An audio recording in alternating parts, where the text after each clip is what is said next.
આવા 5,000 લોકો અત્યારે ઘર વિહોણા ભટકી રહ્યા છે ચારે બાજુ. હવે જે જમીનો ઉપર આ ઉદ્યોગપતિઓના ડોળાઓ જે છે એમાં કંડલા પોર્ટ પાસે 5,000 હેક્ટર જમીન હોવાનો દાવો એ કરે છે, પણ એમાં દાવાઓમાં બહુ કઈ એટલું બધું તથ્ય નથી, કારણ કે રાજ્ય સરકારી પણ એમાં જમીન છે, માત્ર એ પોર્ટની જમીન નથી.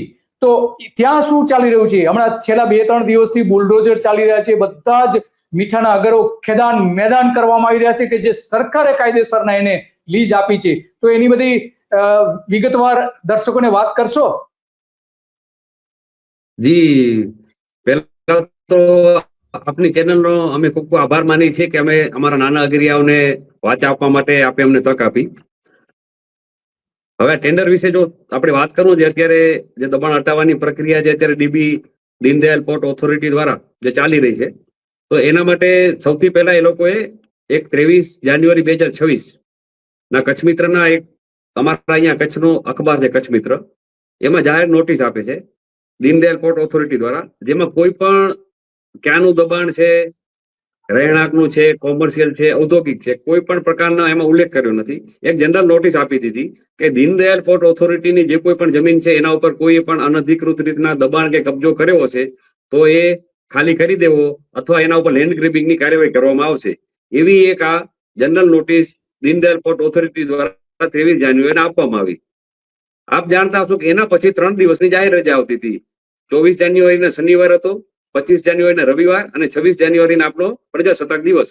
એટલે 3 દિવસની જાહેર રજા જોઈ અને 23 ના નોટિસ આપી અને 24 તારીખથી સીધા ત્યાં અમારા જે નાના અગરિયાઓના જે આખા સોલ્ટના માન્ય કલેક્ટર સાહેબ દ્વારા જે લીઝ ફાળવવામાં આવેલી હતી, આખી વીરાથી કરી અને જંગીના પટ્ટા સુધી, કે જ્યાં 10-10 એકરના નાના પ્લોટો અગરિયાઓને 1989, 95 અને ઇવન 40-50 વર્ષ પહેલા આપેલા હતા, એવા નાના અગરિયાઓના કારખાનામાં 24 જાન્યુઆરીથી લગભગ 100 જેટલા બુલડોઝર ત્યાં કરીને શરૂ કરી દેવામાં આવ્યા. અને 24, 25, 26 3 દિવસ સુધી બધી કોર્ટ કચેરીઓ બધી બંધ હતી. એટલે ત્યાં સુધી અમારા અગરિયાઓ ત્યાં રૂબરૂ જઈને સ્થળ ઉપર ત્યાં બધું ત્યાં રજૂઆત કરી, પરંતુ કોઈને કઈ સાંભળવામાં ના આવ્યા. પછી એનું કારણ એવું જાણવા મળ્યું કે આ બધી પ્રક્રિયા એક 16 કરોડના ટેન્ડર દ્વારા કરવામાં આવી રહી છે. પછી એની ટેન્ડરની કોપી ત્યાંથી કઢાવવામાં આવી. તો ટેન્ડરની વિગત એવી હતી કે આ ટેન્ડર 1 જાન્યુઆરી 2026 ના ઓફલાઈન ટેન્ડર એ કંડલા પોર્ટ દ્વારા બહાર પાડવામાં આવ્યું હતું, કે જે માત્ર 8 દિવસ પૂરતું જ હતું. એટલે કે 1 જાન્યુઆરીના આ ટેન્ડર 16 કરોડનું બહાર પાડ્યું અને 8 જાન્યુઆરીના આ ઓફલાઈન ટેન્ડર પૂરું કરી દેવામાં આવ્યું છે. કે જે અને ટેન્ડરની શરત પણ તમે જોશો તો જે કેપીટીમાં જે જૂના કોન્ટ્રાક્ટરો જે કોઈ કામ કરતા હોય એને જ ખાલી ટેન્ડરની કોપી આપવામાં આવી, અને એ પણ ખાલી 8 જ કોન્ટ્રાક્ટર. અને 8 કોન્ટ્રાક્ટરમાંથી જે કેપીટીના અધિકારીઓ કે જે આમાં એક મોટું ષડયંત્ર કરી અને ભાજપના નેતાઓ દ્વારા આ ટેન્ડરની આખી પ્રક્રિયા કરવામાં આવી, એના વિશે હું તમને વિગતવાર વાત કરીશ. તો 8 જાન્યુઆરીના આ ટેન્ડર એ લોકોએ કેપીટીના અધિકારીઓ દ્વારા 30,000 રૂપિયાનો એકરનો ભાવ નક્કી કરી અને ટેન્ડર 16 કરોડની રકમનું ટેન્ડર આપવામાં આવ્યું.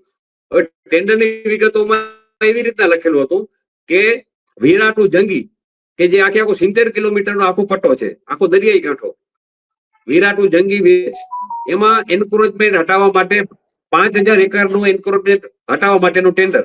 આ ટેન્ડરનું ત્યાં હેડલાઇન એના ઉપર લખેલું હતું. અને 16 કરોડની રકમનું ટેન્ડર, એટલે કે 15 કરોડ રૂપિયા, 30,000 રૂપિયા લખેલું હતું અને એના ઉપર કંઈક 1.5 કરોડ જેવી જીએસટી કે 100% અમાઉન્ટ હશે. એટલે એમ કરીને 16 કરોડ અને 35 લાખની રકમનું એક આ ટેન્ડર બહાર પાડવામાં આવ્યું. હવે 9 તારીખના ટેન્ડરની પ્રક્રિયા પૂરી થઈ અને 24 તારીખના સીધા એ જે ટેન્ડરની પ્રક્રિયા હતી એના ભાગરૂપે ત્યાં બુલડોઝર અમારા નાના અગરિયાઓના કારખાનાઓમાં ચાલુ કરી દેવામાં આવ્યા. હવે જે ચાલુ કરી દેવાની જે પ્રક્રિયા હતી, ખરેખર આપણે ત્યાં સુપ્રીમ કોર્ટના આ દબાણ હટાવવા બારામાં ઘણા બધા જજમેન્ટો આવેલા છે કે કોઈ પણ માની લો અનલીગલી દબાણ હોય તો પણ એને નોટિસ આપી કુદરતી ન્યાયના સિદ્ધાંત મુજબ એને પોતાનો પક્ષ રજૂ કરવાની તક આપ્યા બાદ જ કોઈનું પર દબાણ હટાવી શકાય છે.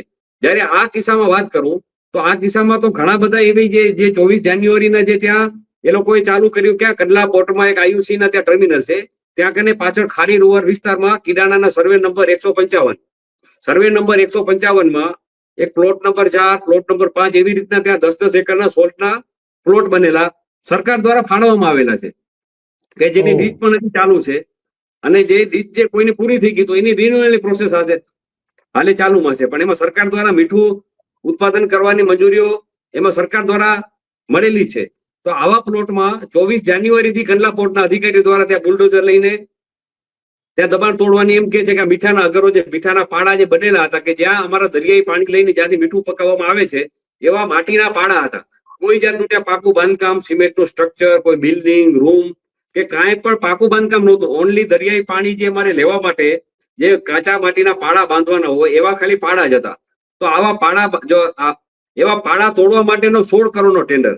એટલે પછી એની થોડી વિગતો લીધી કે ખરેખર તો આટલા પાડા તોડવા હોય અગર છે ને આ મીઠાના અગર છે ને આ શું છે? જે આ આગળ છે આમાં તમે જોશો તો જે વ્હાઇટ લાઈન દ્વારા જે જેટલો એરિયા છે વ્હાઇટ એ આખો સોલ્ટના જ્યાં મતલબ મીઠુંનું ઉત્પાદન થાય છે એ એરિયો છે. અને જ્યાં કાળા કલરના જે થઈ રહે છે તળાવો ત્યાં કને પાણી ત્યાં હાઇબ્રેન કરવા માટે એટલે કે ડિગ્રી પકાવવા માટેનો એરિયા છે. ત્યાં કને તળાવો માટીના પાડા બાંધી અને એમાં પાણી એમાં દરિયાનું પાણી લઈ અને પ્લોટમાં જવા દેવામાં આવે. આ ઈ માટેના સોલ્ટના ત્યાં કને 5 સરકાર દ્વારા જ આપવામાં આવેલા છે. અને આ જે દબાણ હટાવવાનો જે 16 કરોડનું જે ટેન્ડર બહાર પાડ્યું, હવે ખરેખર એની અમે તપાસ કરી તો એ આખા ટેન્ડરની જે પાડા તોડવાનો જે ખર્ચ હતો એ માત્ર 1 જ કરોડનો હતો કે એક ટેન્ડરમાં 5000 એકર તમારે આગળ હટાવવું છે. માની લો કે એરિયો એટલો બધો જે કે છે એનો ખર્ચો ખાલી 1 જ કરોડનો કે જેમાં ખાલી મશીન રીતે ડીઝલ જ ખાલી જવાનું, બીજો વધારે ખર્ચો કોઈ સિમેન્ટનું સ્ટ્રક્ચર નથી કે ત્યાં કઈ ઓલી આપણે પ્લાસ્ટિંગ કરવું પડે કે મોટો 5000 એકર એટલે સિવિલનું કોઈ બાંધકામ નથી. તો આવડો બધો ખર્ચો 16 કરોડનો પહેલા તો એસ્ટિમેટ આનું નિયમ એવો હોય કોઈ પણ ટેન્ડરનો, ગવર્મેન્ટ ટેન્ડરનો કે પહેલા જે પોતે જે તે એજન્સી હોય, હવે આમાં કેપીટી ઓથોરિટી છે દીનદયાલ, તો એમને પોતાનો એસ્ટિમેટ નીકળે, એના ઉપર પછી બીજું થર્ડ પાર્ટી એસ્ટિમેટ થાય અને પછી ટેન્ડરની વેલ્યુ નક્કી થાય. જ્યારે આ પ્રક્રિયામાં મૂળ તો ભ્રષ્ટાચાર કરવાનો જ હેતુ હતો. દિલીપભાઈ, અગર આ પૂરા ટેન્ડરની પ્રક્રિયાની વાત કરું તો ટોટલ આવા 5 ટેન્ડર બારે પાડવાના છે. એમાંથી આ એના પેટેનો એક એ લોકો આ ટેન્ડર અત્યારે બારે પાડ્યું LS01/2026 આ ટેન્ડરનું નામ પાડવામાં આવ્યું. એના પછી આવા કુલ 6 ટેન્ડર 5000 એકરના 6 ટેન્ડરની આખી પ્રક્રિયા કેપીટી દ્વારા તેના જે લાસ્ટ મીટિંગ હતી એમાં ઠરાવ કરવામાં આવ્યો છે. અમને માહિતી નથી પરંતુ પ્રક્રિયા એ રીતની કરી હશે. એટલે કુલ 30000 એકરનું દબાણ ત્યાં એ લોકોએ આમાં દર્શાવેલું છે. જે હકીકતે 30000 એકરનું કોઈ જાતનું ત્યાં કને દબાણ નથી. જે દરિયાઈ પાણીની જે ત્યાં ક્રીક બનેલી હોય એ ક્રીકને દબાણ દેખાડી અને આ ટેન્ડરના પૈસા ઉપાડવા માટેનું જ આખી પ્રક્રિયા શરૂ કરવામાં આવી. અને કેટલું મોટું સ્કેમ છે એ તમને કહું. હવે 6 ટેન્ડર આમાં બારે પડે 15 કરોડનો એટલે ટોટલ રૂપિયા થાય 90 કરોડ અને સામે ખર્ચો છે ખાલી 4 થી 5 કરોડનો. એટલે 5 કરોડની સામે અગર 90 કરોડ રૂપિયા ને એ પણ વ્હાઇટના કેપીટી દ્વારા આપવામાં આવતા હોય તો કોઈ પણ પહેલી વસ્તુ આ જે ગવર્મેન્ટનું અત્યારે હાલે બધું મોટું ચાલી રહ્યું છે કે નથી ખાતો અને નથી ખાવા દેતો. તો 90 કરોડના ટેન્ડર બારે પાડી કે જેની સામે ખાલી 5 કરોડનો ખર્ચો હોય અને એનો પણ ભોગ એ લોકો બનાવે છે નાના અગરિયાઓને. આ કોઈ કે અહીંયા મોટી ઇન્ડસ્ટ્રી કે મોટા કોઈ ઉદ્યોગપતિઓના દબાણો પણ નથી.